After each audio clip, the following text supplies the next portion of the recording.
Hello my dear students, welcome to our channel step by step mathematics.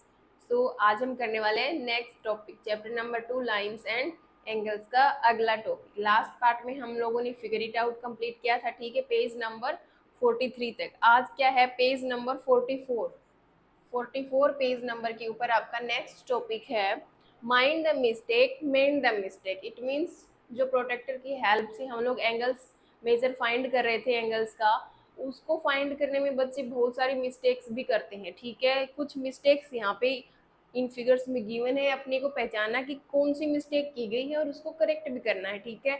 तो ध्यान से देखना, क्योंकि ये सारी मिस्टेक आप भी कर सकते हो, ठीक है।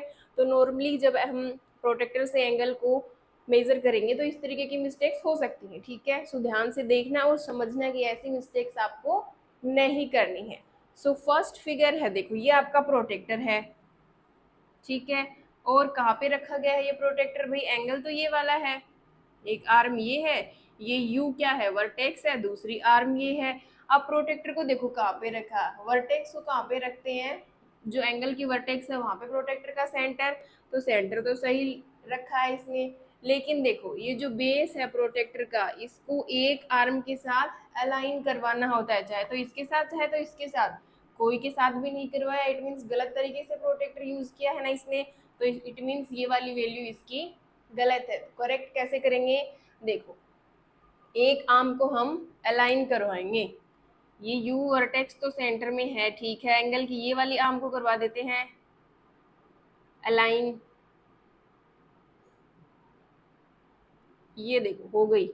अब देखो कहाँ से जा रही है सेकेंड आर्म, 60 और 120 से। छोटी वैल्यू क्या है 120 और 60 में, 60, क्योंकि ये एक्यूट एंगल है। सो इसके लिए हो जाएगी वैल्यू 60 डिग्री। तो इस यू एंगल की करेक्ट वैल्यू क्या है, 60 है, ठीक है। और ये वाली गलत है। नेक्स्ट देखो ये वाला एंगल है यहाँ से यहाँ तक, ठीक है, ये वर्टेक्स है वी, वर्टेक्स सही रखी। लेकिन अगेन देखो जो इस अपने डी या प्रोटेक्टर का जो बेस है उसको अलाइन नहीं करवाया है, तो हम कर देते हैं यहाँ से इस तरीके से, ये देखो कर दिया। अब जो सेकेंड लाइन है वो देखो 70 और 110 से जा रही है, तो छोटा कौन सा है 110 और 70 में से, 70 है एक्यूट एंगल के लिए, तो इसकी वैल्यू हो जाएगी करेक्ट वैल्यू 70 डिग्री, ठीक है। ये वाली करेक्ट है, ये वाली 80 क्या है, गलत है। नेक्स्ट फिगर में देखो एंगल, देखो ये है, यहाँ पे ये वर्टेक्स है, एक आर्म ये है, दूसरी आर्म ये है। अब ये तो बिल्कुल उल्टा ही बना दिया, देखो कहाँ पे प्रोटेक्टर, वर्टेक्स का वर्टेक्स यहाँ पे और सेंटर यहाँ पे, कहीं दूर दूर रख दिया प्रोटेक्टर को, ठीक है, बिल्कुल ही गलत कर दिया। तो हम क्या करेंगे, यहाँ पे रखेंगे सेंटर जो वर्टेक्स है वहां पे, और एक लाइन को कराएंगे अलाइन,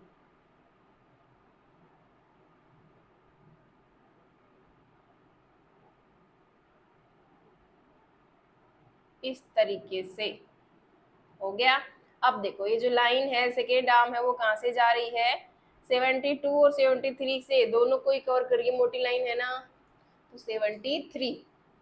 तो ये जो आपका डब्ल्यू एंगल है जो इसने 70 लिखा है, ये क्या है, गलत, एक्चुअल क्या है ये 73 डिग्री, ठीक है। नेक्स्ट देखो भाई यहाँ पे देखो एक आर्म ये है और एक आर्म ये है। अब एक आर्म को तो अलाइन करवा दिया इसने, लेकिन देखो ये सेंटर ये है वाला है, प्रोटेक्टर का सेंटर ये है और वर्टेक्स यहाँ पे है, ये दोनों सेम एक दूसरे के ऊपर होनी चाहिए थी। तो हम लोग करेक्ट करेंगे इसको, देखो यहाँ पे वर्टेक्स है, तो जहाँ पे वर्टेक्स होगी ना वहां पे इसका सेंटर रखेंगे और एक लाइन जीरो वाली जो लाइन है बेस वाली उसको अलाइन करवा देंगे इस तरीके से। तो ये देखो 20 से थोड़ा सा दो लाइनें तीन लाइनें आगे, इट मीन्स 23। तो ये वाला जो एंगल है वो कितना है, ये वाला गलत है और ये एक्चुअल है 23। अब देखो वैसे ये देखने से ही पता चल रहा है कि छोटा सा एंगल है, एक्यूट एंगल है, तो 90 से तो छोटा ही होगा, लेकिन इसने क्या बताया है 159 से भी बहुत बड़ा है, ऐसा तो पॉसिबल ही नहीं है। एक्यूट एंगल तो 90 से छोटे ही होते हैं, ठीक है। नेक्स्ट पार्ट में है, ये देखो ये वर्टेक्स है यहाँ पे, तो यहाँ पे होना चाहिए था ये सेंटर, सेंटर नीचे रखा है इसने और लाइन भी अलाइन नहीं करवाई है, तो हम रखेंगे इसके वर्टेक्स पे सेंटर और जीरो वाली लाइन को करा देंगे अलाइन। एंड कहाँ तक पहुंच गए हम, नेक्स्ट ये देखो अब हो गया। अब देखो ये जा रहा है 40 140 एंड 130 के बीच से और 40 50 के बीच से, तो बड़े नंबर वाली लाइन लेंगे, क्योंकि इसके लिए देखो 90 डिग्री का एंगल लगभग यहाँ से बनेगा और उससे बड़ा एंगल है, इट मीन्स ऑब्ट्यूज एंगल के लिए बड़ी वैल्यू, तो 130 और 140 के बीच में 145। ये वाली क्या है, गलत है, करेक्ट क्या है इस एंगल की, 145 डिग्री। ठीक है, नेक्स्ट है, देखो यहाँ पे हम करेक्ट कर लेते हैं, इसने सेंटर के ऊपर वर्टेक्स पे सेंटर रखा है, एक लाइन भी अलाइन कर रहा है, इट मीन्स प्रोटेक्टर तो इसने सही यूज किया। अब देखते हैं एंगल सही फाइंड किया है क्या, एंगल आ रहा है 85 यानी कि 90 से छोटा, लेकिन देखो जब ये वाला बेस होगा तो इसके लिए 90 डिग्री का एंगल तो यहीं पे बन जाएगा, तो इससे बड़ा एंगल है, इससे और इस साइड जा रहा है, इट मीन्स 90 से बड़ा एंगल है, ऑब्ट्यूज एंगल है, तो वैल्यू क्या आनी चाहिए, 90 से बड़ी आनी चाहिए, इट मीन्स मेजर गलत लिखा है इसने, तो हम करेक्ट मेजर फाइंड करेंगे।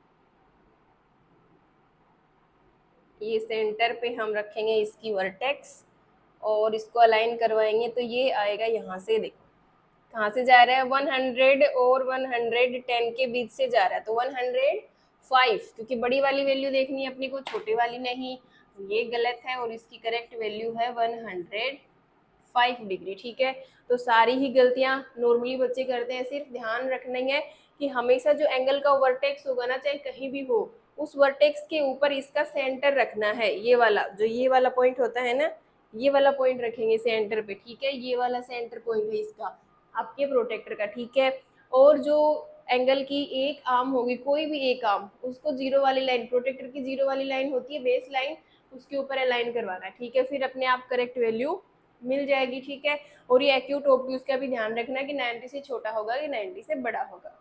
सो अब करते हैं, इसके बाद में आपका है फिगर इट आउट, तो फटाफट से रफ करते हैं और चलते हैं फर्स्ट क्वेश्चन पे। सो फर्स्ट क्वेश्चन है आपके फिगर इट आउट का, पेज नंबर 45 पे, एंगल्स इन ए क्लॉक। ठीक है, क्लॉक्स में एंगल्स देखने हैं।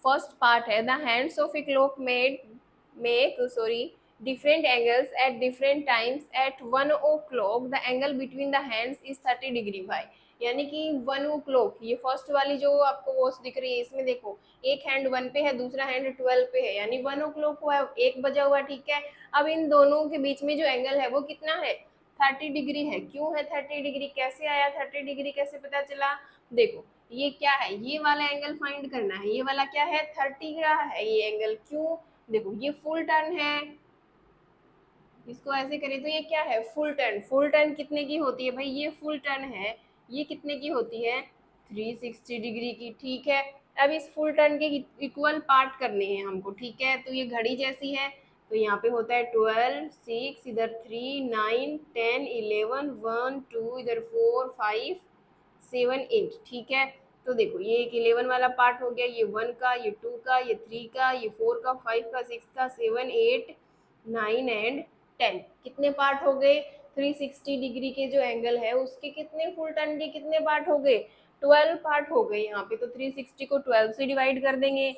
देखो पार्ट ए है, 360 को डिवाइड कर देंगे 12 से, क्योंकि 360 के 12 पार्ट हो रहे हैं एक घड़ी के अंदर। ठीक है, क्योंकि वहाँ पे 12 तक नंबरिंग होती है, तो उसके टोटल इक्वल 12 पार्ट होते हैं। ठीक है, क्योंकि ये सेम गेप पे होते हैं सारे ही नंबर, तो इक्वल 12 पार्ट हो रहे हैं, इट मीन्स एक पार्ट की वैल्यू हम फाइंड कर सकते हैं, तो इसको जब डिवाइड करेंगे तो 12 3 जा 36 और ये 0, कितना मिला 30 डिग्री ही मिला अपने को। तो यही है क्या 30 डिग्री, 1 o'clock पे जो हैंड्स के बीच में एंगल बनेगा वो 30 डिग्री का होगा। क्यों होगा, क्योंकि एक फुल टर्न घड़ी क्या एक फुल टर्न की फॉर्म में होती है और उसके 12 इक्वल पार्ट होते हैं, इसीलिए एक पार्ट की वैल्यू 30 डिग्री है। 12 से 1 तक, यहाँ तक कितना डिग्री हो गया 30 डिग्री। कितना गैप होता है यहाँ से 12 से 1 के बीच में 5 मिनट्स का, फिर 1 से 2 के बीच में अगेन 5 मिनट्स, यानी कि 5 मिनट के गैप्स पे ये नंबरिंग की गई है। ठीक है, सो एक 5 मिनट्स का जो गैप होगा वहाँ पे एंगल 30 डिग्री का होगा। ठीक है,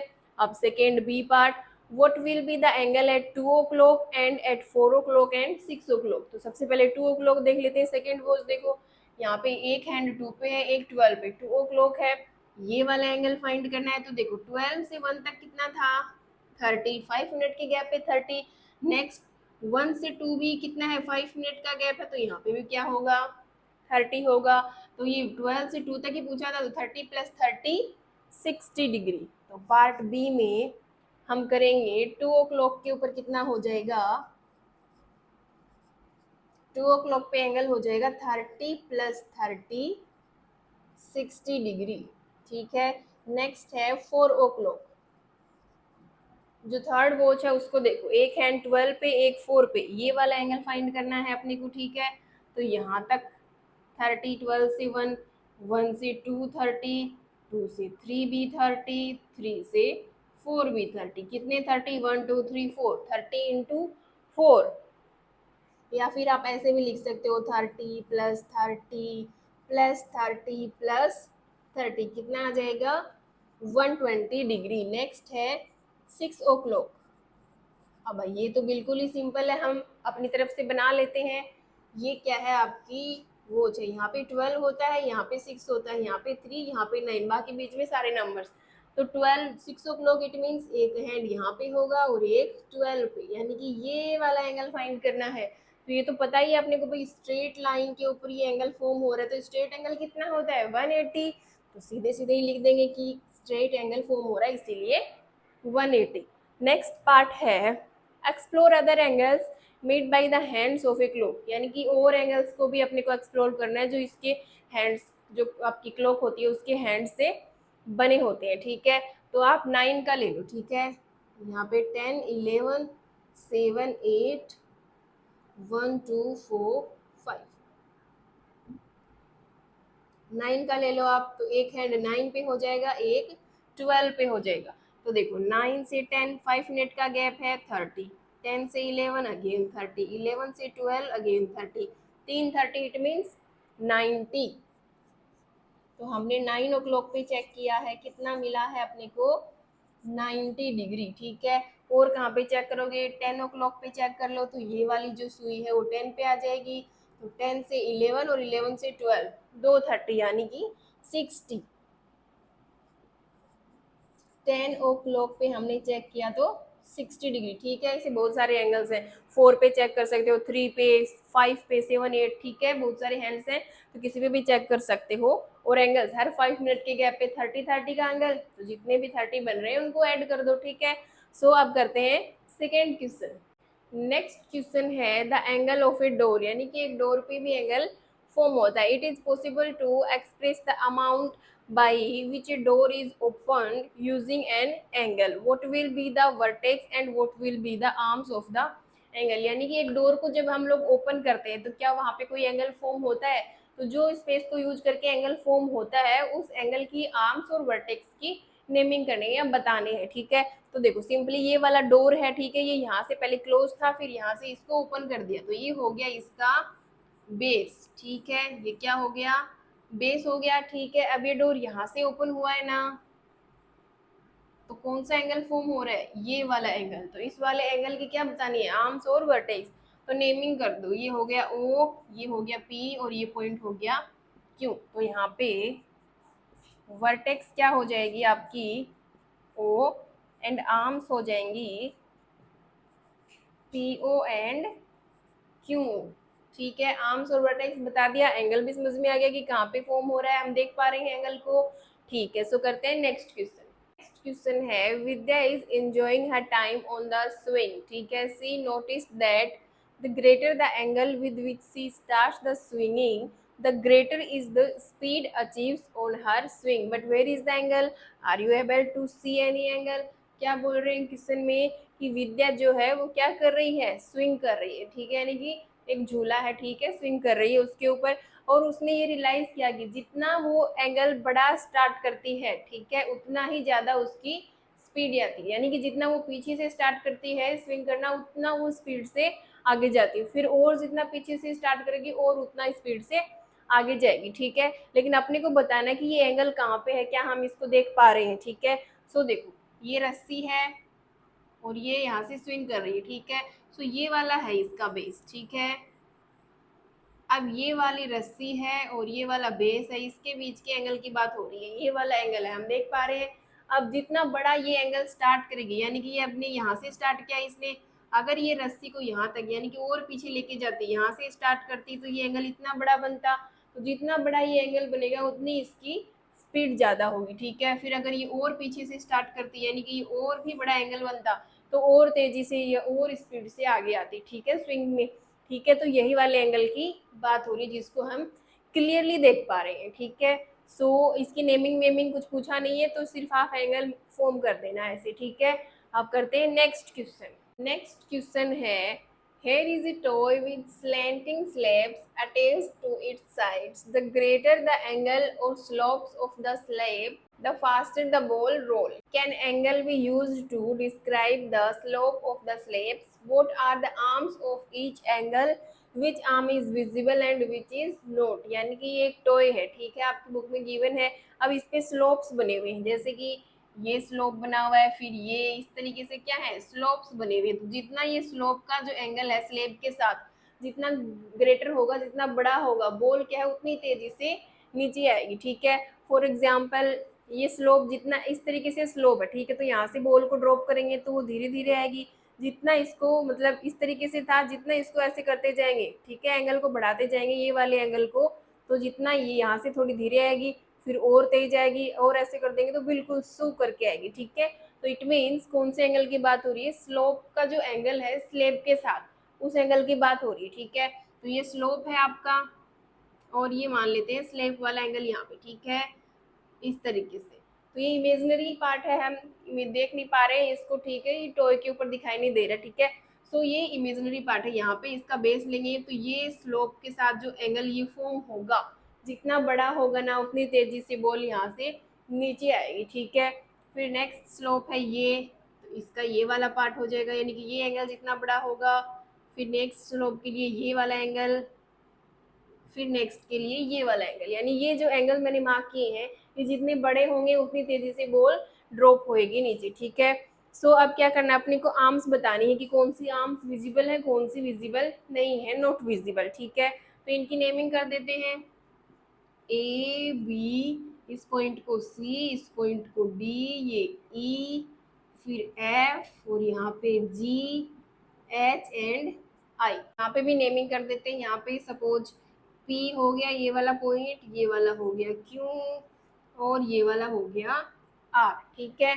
अब देखते हैं कौन सी विजिबल है कौन सी नहीं है। जो डॉट डॉट वाली लाइंस ये सारी विजिबल नहीं है, कौन सी, A B and D P and Q F and H R, ये तो नॉट विजिबल है। और विजिबल कौन सी है, बी सी, और फिर D E and F G and H I.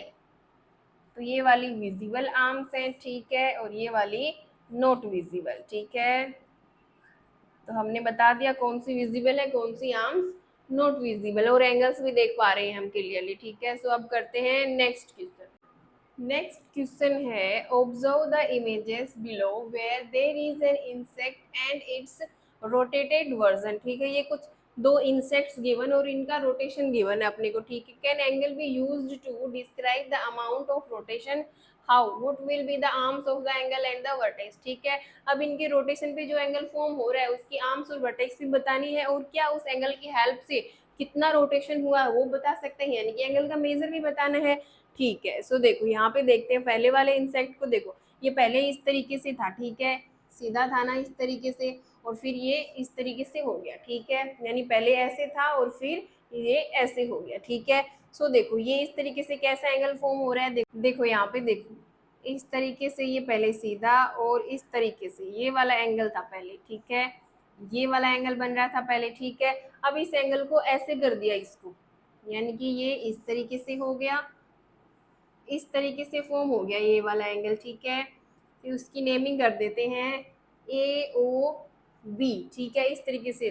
तो ये ओ तो यहीं पे रहा, लेकिन ये जो बी पॉइंट पहले ऊपर था अब कहाँ आ चुका है, नीचे, और जो ए पहले नीचे था वो अब ऊपर जा चुका है, ठीक है। यानी ऐसे कोई चीज़ थी उसको इस तरीके से हमने कर दिया, ठीक है। देखो एंगल कौन सा फॉर्म हो रहा है, ये वाला इधर और इधर ये वाला, तो ये एल शेप का एंगल, यानी राइट एंगल कितने डिग्री का होता है, 90 डिग्री का। इट मीन्स इनका रोटेशन कितना हुआ है, 90 डिग्री रोटेशन हुआ है इनका, ठीक है। यानी इस तरीके से यहाँ तक आने में यहाँ से फिर यहाँ तक इस तरीके से आने में ये जो रोटेशन है वो कितना हुआ, 90 डिग्री रोटेशन हुआ। ठीक है, नेक्स्ट पार्ट में देखो, नेक्स्ट इंसेक्ट पहले इस तरीके से था, फिर इस तरीके से हो गया। ठीक है, वो ऐसे था, ठीक है, फिर इस तरीके से हो गया। ठीक है, सो देखो यहाँ पे ये वाला एंगल बन रहा है, ठीक है, और इसके बाद में कैसे हो गया, ये वाला एंगल इस तरीके से हो गया, पहले ऐसे बन रहा था, अब उस तरीके से बन रहा है। ठीक है, यानी 90 डिग्री रोटेशन हुआ है यहाँ पे भी, तो दोनों में ही क्या हुआ है, 90 डिग्री रोटेशन हुआ है। क्योंकि देखो यहाँ पे ये इस तरीके से एंगल फॉर्म हो रहा था, फिर यहाँ पे इस तरीके से हो गया, तो इस तरीके से यहाँ पे भी 90 डिग्री, और यहाँ से अगर हम इसको आगे बढ़ा के देखें तो ये वाला भी कितना है, 90 डिग्री। इट मीन्स ये जो रोटेशन हुआ है ना वो भी कितना हुआ है, 90 डिग्री का ही हुआ है। ठीक है, सो एंगल्स की हेल्प से हम रोटेशन के अमाउंट भी बता सकते हैं। ठीक है, अब आर्म्स और वर्टेक्स, तो इसकी जैसे हमने नंबरिंग की है तो इसकी वर्टेक्स क्या है, ओ है, तो यहाँ पे लिख देंगे वर्टेक्स क्या है, ओ, एंड आर्म्स क्या है, ए ओ और बी ओ। ठीक है, अब यहाँ पे भी नंबरिंग कर दो, एक्स, ये वाई, ये जेड, तो यहाँ पे ये एक्स, अब ये जेड इधर आ चुका है, वाई ऊपर जा चुका है।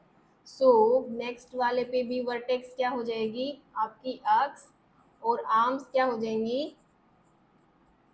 X Y and X Z. ठीक है, तो आर्म्स और वर्टेक्स भी बता दी हमने, और 90 डिग्री का रोटेशन हुआ। ठीक है, एंगल फाइंड कर लिए कि कैसे रोटेशन हो रहा है। ठीक है, सो ये था लास्ट क्वेश्चन आपके इस फिगर इट आउट का, जो पेज नंबर 45 पे था। ठीक है, सो नेक्स्ट पार्ट में हम लोग इस चैप्टर को आगे बढ़ाएंगे। उससे पहले अगर वीडियो आपको अच्छी लगी हो, कॉन्सेप्ट क्लियर हुए हो, समझ में आ रहे हो सारे ही क्वेश्चंस, तो वीडियो को लाइक करें, कमेंट करें, और ज़्यादा से ज़्यादा अपने दोस्तों के साथ शेयर भी करें, ताकि वो भी इजी तरीके से सारे मेथड्स, कॉन्सेप्ट, सारे क्वेश्चंस को इजीली सोल्व कर पाएँ। फिर भी कोई डाउट आ रहे हो तो कमेंट बॉक्स में आप हमारे साथ अपने डाउट शेयर कर सकते हो। सो मिलते हैं नेक्स्ट पार्ट में, till then take care and bye bye.